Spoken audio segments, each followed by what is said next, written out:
जिस दामाद से सास ने साफ करवाई अपनी सैंडल, जो बीवी अपने पति से धुलवाती थी अपने कपड़े, साले और सालियों के कपड़े प्रेस करता था घर जमाई। जब उसी फटीचर घर जमाई की हकीकत आई सामने तो सबको पड़ गए दौरे। शहर के अमीर से अमीर आदमी गिर गए उस फटीचर घर जमाई के पैरों पर। सुनिए पूरी दुनिया को हिला देने वाली कहानी सिर्फ कुछ मिनटों में। अबे ओ घर जमाई, उठ जा सो के। दोपहर के 12 बज रहे हैं। आज फिर अमीर होने के सपने देख रहा है क्या? जल्दी इधर आकर मेरे पैर दबा, बहुत दर्द हो रहा है। अरे सासू माँ, मुझे अभी जल्दी किसी से मिलने जाना, मैं वापस आकर दबा दूंगा आपके पैर। आज तक चवन्नी तूने कमाई नहीं। मेरी बेटी के फेंके हुए टुकड़ों पर तू पल रहा है और तुझे किसी से मिलने जाना है। अभिनव एक घर जमाई था और अपने ससुराल के सभी छोटे बड़े काम किसी नौकर की तरह करता था, लेकिन आज उसे किसी से मिलने जाना था और उसकी सास शर्मिला को ये मंजूर नहीं था। तभी अभिनव की पत्नी अनन्या वहाँ आती है। ये सुबह सुबह कैसा शोर मचाया हुआ है माँ? अनन्या की बात सुनते ही शर्मिला ने कहा, शोर मैंने नहीं, तेरे इस निखट्टू पति ने मचाया हुआ है, जिसे तेरे सठियाए हुए दादा ने जबरदस्ती तेरे पल्लू से बांध दिया। मेरा बस चले तो मैं इसे लात मार कर घर से निकाल दूं।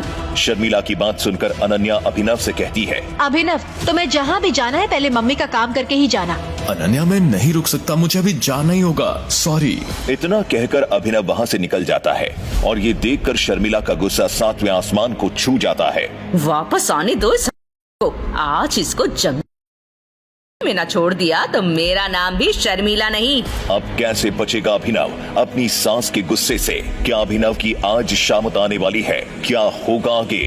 अभिनव मुंबई शहर की सबसे बड़ी 5 स्टार होटल सफायर में पहुंच गया, लेकिन वहां भी उसका स्वागत कुछ ठीक नहीं होता। अबे ओ फटीचर, जेब में चवन्नी नहीं और आ गया 5 स्टार होटल में खाना खाने। यहाँ का एक गिलास पानी खरीदने में भी तेरा घर चले जाएगा, समझा? अभिनव की चप्पल घिसी हुई, शर्ट फटी हुई थी। वो होटल के अंदर जाना चाहता था, लेकिन होटल के गार्ड्स उसकी परछाई को भी होटल पर पड़ने नहीं देना चाहते थे। तभी अभिनव कुछ ऐसा कहता है जिसे सुनकर वहाँ खड़े सभी लोग ठहाके मारकर हंसने लगते हैं। मैं यहाँ इस होटल के मालिक अकरम से मिलने आया हूँ। क्या कहा बे तूने? साले शक्ल देखिए अपनी भिखारी। तुझ जैसे आदमी से अकरम साहब अपना बाथरूम तक साफ न करवाएं। बड़ा आया मिलने वाला उनसे। सिक्योरिटी गार्ड्स इतना कहकर अभिनव को साइड में हटा ही रहे थे कि तभी वहां अभिनव की एक्स गर्लफ्रेंड वैभवी अपने नए बॉयफ्रेंड के साथ पहुंचती है और अभिनव पर तंज कसते हुए कहती है, अरे गार्ड भैया, इन गरीबों को ऐसे भी नहीं भगाते। अब होटल में तो लोगों की प्लेट से बचा हुआ खाना फेंकने में जाता ही है, तो वो ही इस गरीब को दे दो, बेचारा बहुत भूखा लगता है।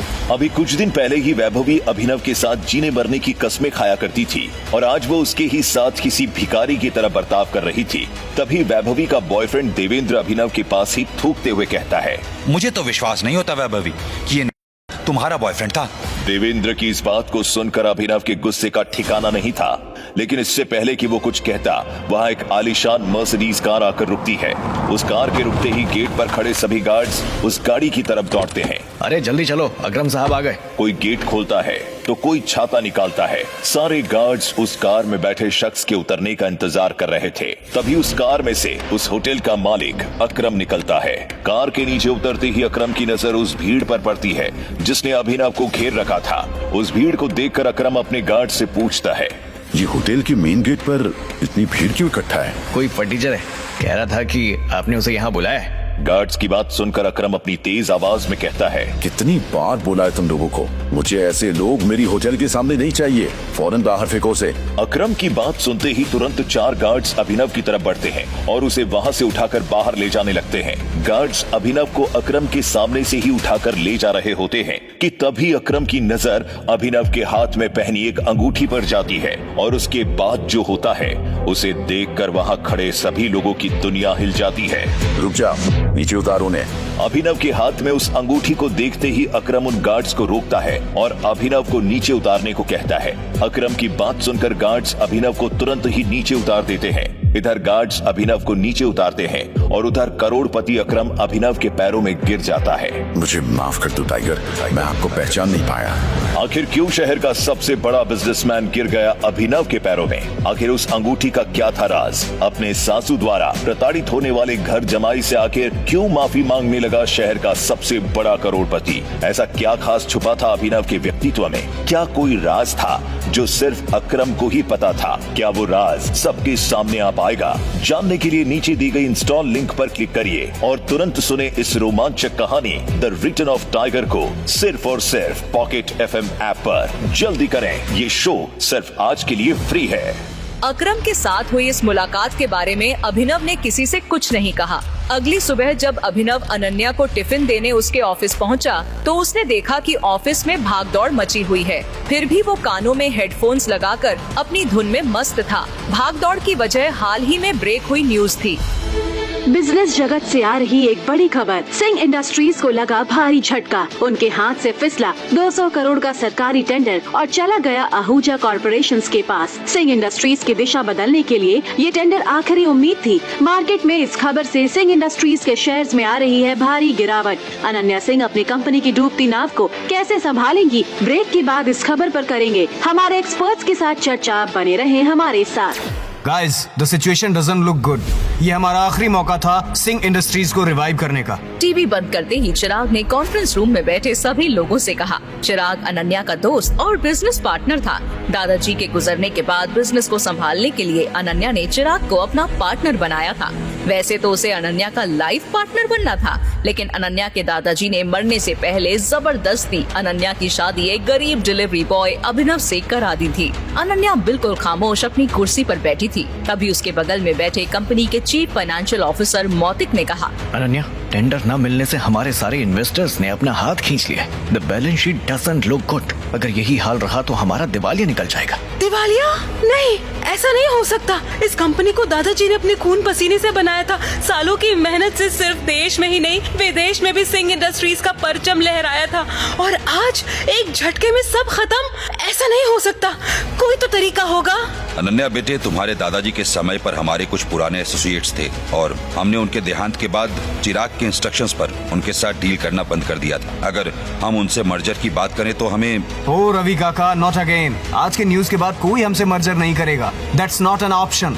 मौतिक, let's see your plan. Chirag ने रवि काका की बात खत्म होने के पहले ही काट दी। रविकांत देसाई उर्फ रवि काका अनिका के दादाजी के पुराने वफादार थे और उन्होंने अनन्या के दादाजी के साथ मिलकर सिंह इंडस्ट्रीज को दुनिया भर में फैलाया था। लेकिन आज वो सिर्फ नाम के कंपनी एडवाइजर थे।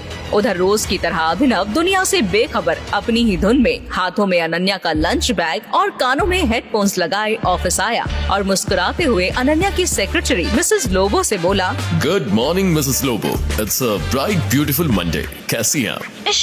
अभिनव ने अपने कानों से हेडफोन्स निकाले और चारों तरफ देखते हुए मिसेस लोबो से धीरे से कहा, ये आज ऑफिस में इतनी मनहूसियत क्यों चाहिए? ओह गॉड, तो नौकरों की तरह सिर्फ घर का काम ही करता रहता है या कभी न्यूज व्यूज भी देखता है? इतने बड़े इंडस्ट्रियलिस्ट का दामाद है, लेकिन बिजनेस की कोई खबर नहीं। अरे ऐसा क्या हो गया जिसकी खबर मुझे नहीं? पीछे टीवी पर देख। सरकारी टेंडर न मिलने से सिंह इंडस्ट्रीज को लगा बड़ा झटका। वेंटिलेटर पर चल रही सिंह इंडस्ट्रीज को 200 करोड़ के टेंडर से थी आस, और ये टेंडर चला गया आहूजा कॉर्पोरेशन के पास। सिंह इंडस्ट्रीज और उसके गिरते हुए शेयर्स को कैसे बचाएंगी अनन्या सिंह? अपने एक्सपर्ट से हम जानेंगे दिवालिया हो रहे सिंह इंडस्ट्रीज का फोन की भविष्य। घंटी सुनते ही मिसेस लोबो ने टीवी का वॉल्यूम कम किया और फोन उठाते ही कहा, hello, yes ma'am, right away. मैं फाइल्स लेकर आती हूँ। अनन्या कहाँ है? अभिनव, तुम अभी घर जाओ, मुझे फौरन अनन्या मैम को फाइल्स देनी है। मिसेस लोबो फाइल्स लेकर कॉन्फ्रेंस रूम की तरफ बढ़ने लगती हैं। मिसेस लोबो, मुझे अनन्या से मिलना ही है। I need to meet her right now. Abhinav, जिद मत करो, जाओ यहाँ से। इसे आप कहाँ जा रही हैं? Conference room. Thank you. ये कहते ही अभिनव कॉन्फ्रेंस रूम की तरफ दौड़ पड़ता है। अभिनव रुको, वहाँ मत जाओ। जीसस क्राइस्ट, ये लड़का आज मुझे नौकरी से निकलवाएगा। अभिनव गोली की रफ्तार से कॉन्फ्रेंस रूम के अंदर घुस गया और उसने अनन्या की तरफ देखकर कहा, अनन्या, मुझे तुमसे इस क्राइसिस के बारे में जरूरी बात करनी है। अभिनव को इस तरह देखकर सभी लोग हैरान हो जाते हैं। सबको बखूबी पता था कि अभिनव सिंह परिवार का एक नाकारा घर जमाई है। तभी गुस्से में अनन्या ने तमतमाते हुए अभिनव से कहा, अभिनव, गेट आउट। अभी नहीं। मौतिक, प्लीज कंटिन्यू।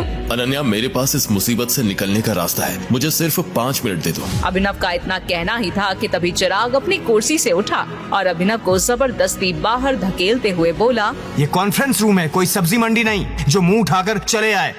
टीचर, तेरी औकात ही क्या है कंपनी के मैटर्स में बोलने की? अनन्या, सबसे पहले कंपनी से इस आदमी को निकालो। इसी की वजह से कंपनी की बैंड बजी हुई है। Ananya, take your own decisions.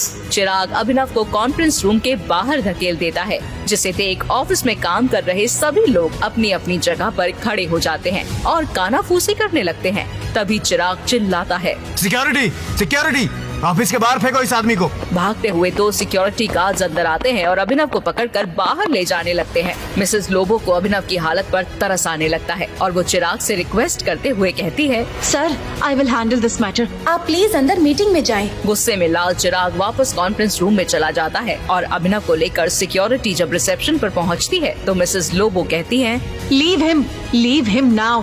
Madam, Chirag sir ने इन्हें ऑफिस से बाहर निकालने को कहा है। I said leave him now. ये कोई क्या तुम्हारी अनन्या मैडम का पति और सिंह परिवार का घर जमाई है? ये भूल गए क्या तुम लोग? मिसेस लोबो की बातें सुनकर सिक्योरिटी ने अभिनव को छोड़ दिया। अभिनव ने अपनी शर्ट को ठीक करते हुए कहा, थैंक यू मिसेस लोबो। जितनी इज्जत मुझे आपसे मिलती है, उतनी इज्जत तो मुझे अनन्या और उसकी माँ से भी कभी नहीं मिलती। ओह शट अप यू इडियट, मेरे साथ चलो। मिसेस लोबो अभिनव को ऑफिस की टेरेस पर ले जाती हैं और उसे अपनी तरफ घुमाकर पूछती हैं, अभिनव, तुम अंदर क्या बड़बड़ा रहे थे? कैसे तुम कंपनी को क्राइसिस से निकाल सकते हो? कैसे तो नहीं बता सकता अभी, लेकिन मदद करने के लिए मुझे कुछ इन्फॉर्मेशन चाहिए। उसके बिना आई एम हेल्पलेस।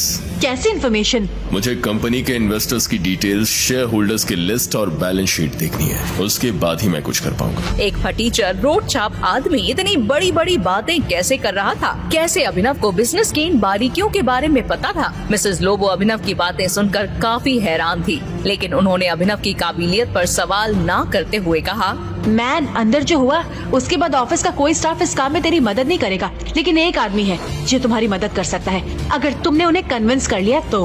कौन? Ravikant Desai sir, he can help you. वो अनन्या के दादाजी के काफी करीब थे, लेकिन जब से चिराग आया है उसने उनको साइडलाइन कर दिया है। Ravikant sir is a chain smoker. वो हर घंटे सिगरेट पीने यही आते हैं। तुम उनका वेट करो और उनसे बात करने की कोशिश करो। मैं वापस जाती हूँ।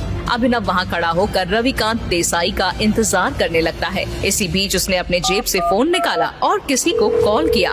मंत्री जी, कैसे हैं आप? अरे अभिनव जी, आज आपने हमें कॉल किया, हमारे तो भाग्य ही खुल गए। आपसे एक छोटा सा काम था। हुक्म किया जाए मालिक। एक गरीब डिलीवरी बॉय अभिनव की मंत्री जी से कैसे थी पहचान? मंत्री जी अभिनव से इतनी विनम्रता से बात क्यों कर रहे थे? फोन पर अभिनव मंत्री जी को कुछ समझा रहा था। तभी रविकांत देसाई उर्फ रवि काका वहाँ आ गए और वो अभिनव को देखकर चौंक गए। उन्हें देख अभिनव ने फोन रखते हुए मंत्री जी से कहा, मंत्री जी, आप फौरन डिटेल्स पता करके मुझे कॉल कीजिए, रखता हूँ। रवि काका ने अपना सिगरेट निकाला ही था कि तभी अभिनव ने कुछ ऐसा कह दिया कि वो सिगरेट जलाने से रुक गए। रवि काका, सिंह इंडस्ट्रीज का मर्जर एके प्राइवेट लिमिटेड के साथ कैसा रहेगा?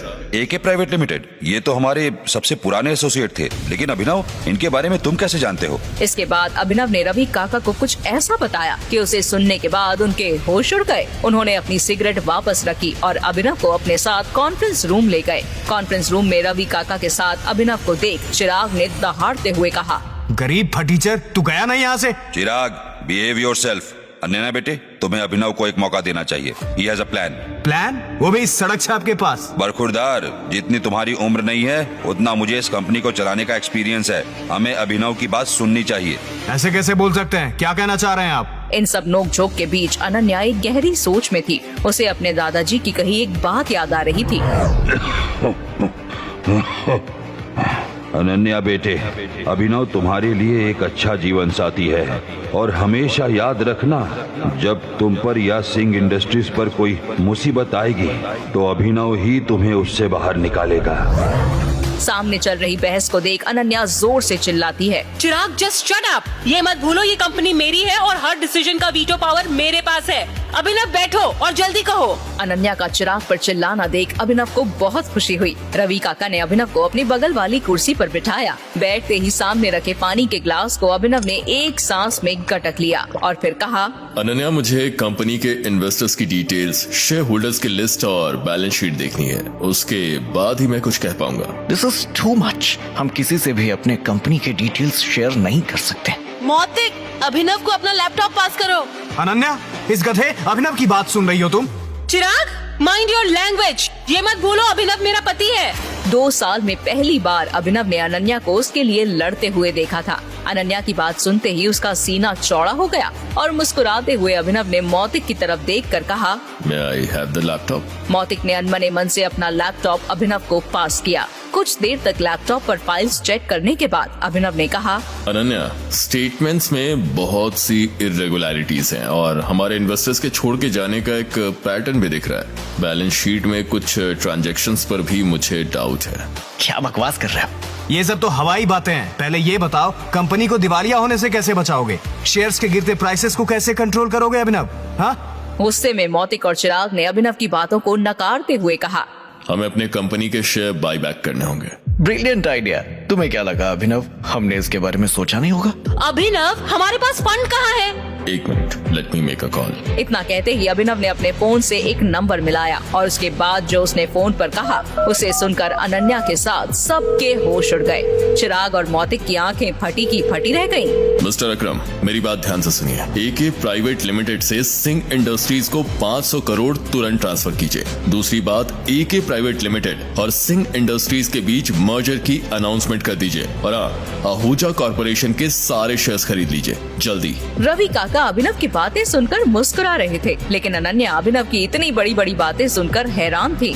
उसे यकीन ही नहीं हो रहा था कि उसका घर जमाई पति इतनी बड़ी कंपनी के मालिक से बात कर उसकी सिंह इंडस्ट्रीज का मर्जर करवा रहा था। अनन्या ने अभिनव से कहा, अभिनव, कौन हो तुम? मुस्कुराते हुए अभिनव ने अनन्या की तरफ देखा, लेकिन उसने कोई जवाब नहीं दिया। क्या अनन्या को मिलेगा अभिनव से अपने सवाल का जवाब? आखिर क्या राज छुपा है अभिनव की असलियत के पीछे? मिस्टर अकरम जैसे बड़े बिजनेसमैन से अभिनव का क्या है रिश्ता? पाई पाई के लिए तरसने वाले अभिनव ने कैसे दिवालिया हो रही सिंह इंडस्ट्रीज को दिलाए 500 करोड़ रुपए? एक फटीचर घर जमाई ने आखिर कैसे करा दी एके प्राइवेट लिमिटेड जैसे बड़े कंपनी से सिंह इंडस्ट्रीज का मर्जर? क्या सिंह इंडस्ट्रीज की बर्बादी और सरकारी टेंडर न मिलने के पीछे चिराग और मौतिक की है कोई साजिश? मंत्री जी से अभिनव ने क्या पता करने को कहा था? इन सभी सवालों के जवाब जानने के लिए इंस्टॉल बटन पर क्लिक करके तुरंत डाउनलोड करें पॉकेट FM और सुनिए जबरदस्त कहानी द रिटर्न ऑफ टाइगर, बिल्कुल मुफ्त।